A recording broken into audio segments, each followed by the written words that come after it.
Hello friends, class 9th का exercise 2.5 का 7 question भी कर लेते हैं।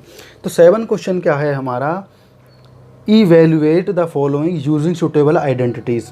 हमारी क्या है, एक्सरसाइज में बहुत सारी फॉर्मूलाज दिए हुए हैं। इस तरीके से बहुत सारे फॉर्मूलाज दिए हुए हैं, वो हमें याद रखने हैं। उन फॉर्मूलाओं को यूज करते हुए इनको हमें सॉल्व करना है।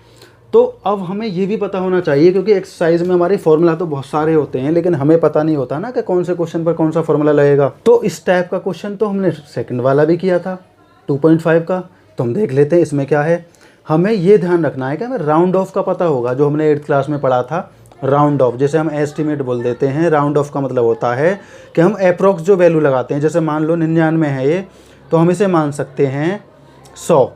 मतलब अगर हम 100 में से एक कम कर दें तो हमारे 99 हो जाएगा, है ना। है इतना आसान। अगर ये होता 101 तो हम कर देते 100 + 1। तो ये क्या है हमारा, ये वाला फॉलो कर जाएगा 100 - 1, क्योंकि ये 100 से कम है। अगर ये 100 से ज़्यादा होता तो हम क्या करते, 100 में प्लस कर देते।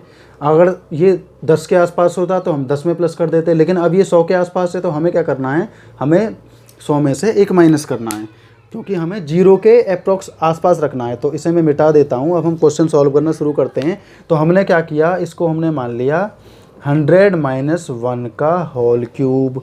अब इसमें क्या है हमारा, जहाँ हमारा a हमारा है 100 और b हमारा है 1, तो हमने क्या किया, उसी तरीके से किया जैसे पहले से हम करते आ रहे हैं। हमने कर दिया 100 का क्यूब कर दिया, हमने 1 का क्यूब कर दिया, माइनस हम 3 की गुणा करेंगे 100 में, मतलब a में, फिर हम करेंगे b में, क्योंकि b हमने 1 माना है। अब फिर हम a - b कर देंगे, क्योंकि b हमने 1 माना है, तो a - b हमारा ये हो गया। अब अगर हम इसका क्यूब करेंगे तो स्क्वायर में हम क्या करते, हम 2 जीरो और बढ़ा देते, लेकिन ये क्यूब है तो हम 6 जीरो कर देंगे। तो हम 100 के आगे 6 जीरो लगा देते हैं, ताकि हमें ज़्यादा लंबा कैलकुलेशन ना करना पड़े। इसका हो गया हमारा 1, इसका हो जाएगा हमारा माइनस का 300, क्योंकि हमें भी पता है गुणा करके 300 ही आएगा। ये आएगा हमारा 100 में से 1 घटाकर हम यहाँ लिख देंगे। अब हम अगला स्टेप करते हैं। तो ये हमारा आएगा पूरा का पूरा जैसे हमने लिखा है 6 जीरो के साथ में 2 4 6, और ये हो जाएगा 1। अब मैं इसकी इसमें गुणा करता हूँ, तो ये आएगा माइनस का। तो गुणा करने के बाद में हमारी क्या है, जीरो बढ़ जाएंगी, तो हमारी 4 जीरो हो जाएंगी। इसके बाद में माइनस माइनस प्लस आएगा, 300 एकम 300 ही हो जाएगा हमारा। अब हमें क्या करना है, जितने भी माइनस के हैं उन्हें एक तरफ रख लेते हैं, जितने भी प्लस के हैं उन्हें एक तरफ रख लेते हैं प्लस करके। तो हमारा क्या है, इसमें 300 प्लस हो जाएगा हमारा इसमें, और ये दोनों एक जगह हमारे प्लस हो जाएंगे। तो हमारा अगला स्टेप क्या आएगा, 300, और ये आएगा हमारा माइनस का, इस तरीके से। अब हमारा ये क्या होगा, हम यहाँ से बोरो ले लेंगे, 10 में से 1 जाएगा, हमारा कितना बचेगा, 9। अब यहाँ बचा 9 हमारा, तो हमने यहाँ 9 लिख दिया। ये दोनों लाइन क्लियर हो गई हमारी। यहाँ हमारा 2 बचा, तीसरी लाइन भी क्लियर हमारी, हम यहाँ 2 लिख देते हैं। यहाँ हमारी 0 है, यहाँ हमारी 0 है, 0 लिख देते हैं। यहाँ हमारा 3 है, यहाँ हमारा 0 है, तो हम यहाँ से लेंगे बोरो। 10 में से 3 गया, 7 बचेगा हमारा। यहाँ हमारा 9 बचा, और यहाँ हमारा कुछ है नहीं, तो 9 का 9 आ जाएगा। ये हो जाएगा हमारा इसका आंसर। तो इस तरीके से सॉल्व हो जाएगा। इसका एक और पार्ट में करके दिखाने वाला, तो जो इसका नेक्स्ट पार्ट बचेगा उसे आप करेंगे, क्योंकि वो आपके भी समझ में आना चाहिए। तो हम अगला पार्ट करना शुरू कर देते हैं। अब इस क्वेश्चन का ये आखिरी पार्ट में करके दिखा रहा हूँ, थर्ड पार्ट आपको करना है, क्योंकि एक क्वेश्चन आप करेंगे इसमें, एक पार्ट आप कर, सेकंड पार्ट मैं करने वाला हूँ, थर्ड पार्ट आप करेंगे, क्योंकि हम दोनों मिलके करने वाले हैं। क्योंकि हम दोनों मिलके करेंगे तभी तो आप लोगों को समझ में आएगा। तो आप लोगों को मुझे कमेंट में बताना है कि आपका आंसर क्या आया थर्ड पार्ट का। तो हम करते हैं शुरू। इसमें क्या है, वो माइनस वाला था या प्लस वाला है, हम इसे लिख सकते हैं 100 + 2।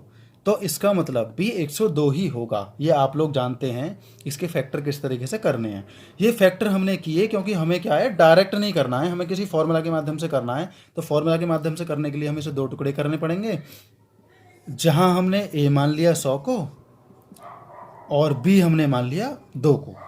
तो हम इसे सॉल्व करना शुरू कर देते हैं। पहले हम करते हैं 100 का क्यूब, फिर हम करते हैं 2 का क्यूब, फिर हम करते हैं 3 गुणा a क्या है हमारा 100, b है हमारा 2, और a b क्या है हमारे, a b है हमारे 100 + 2। तो अब इसका क्यूब करेंगे तो फिर वही बात, यहाँ 2 जीरो हैं, तो हमें 4 जीरो और लिख देनी है, 6 जीरो हो गई हमारी। इसका क्यूब हमारा 8 हो जाएगा। हमने इतने सारे क्यूब कर लिया तो याद भी हो गया होगा आप लोगों को। 3 दूनी 6, 6 एकम 6, तो ये हमारा 600 हो जाएगा। अब आगे हमारा क्या है, 100 प्लस 2। अब हम क्या करेंगे, अब हम इस स्टेप को पूरा कर देते हैं। तो यहाँ आएगा हमारा जो ये नंबर है हमारा वो सेम चलता रहेगा जब तक पूरा ना हो जाए। 1 2 3 4 5 6 जीरो पूरी है हमारी। अब हम क्या करेंगे, 6 एकम 6, यहाँ हमारा 6 का 6 आ जाएगा और 4 जीरो हो जाएंगे हमारी, ठीक है।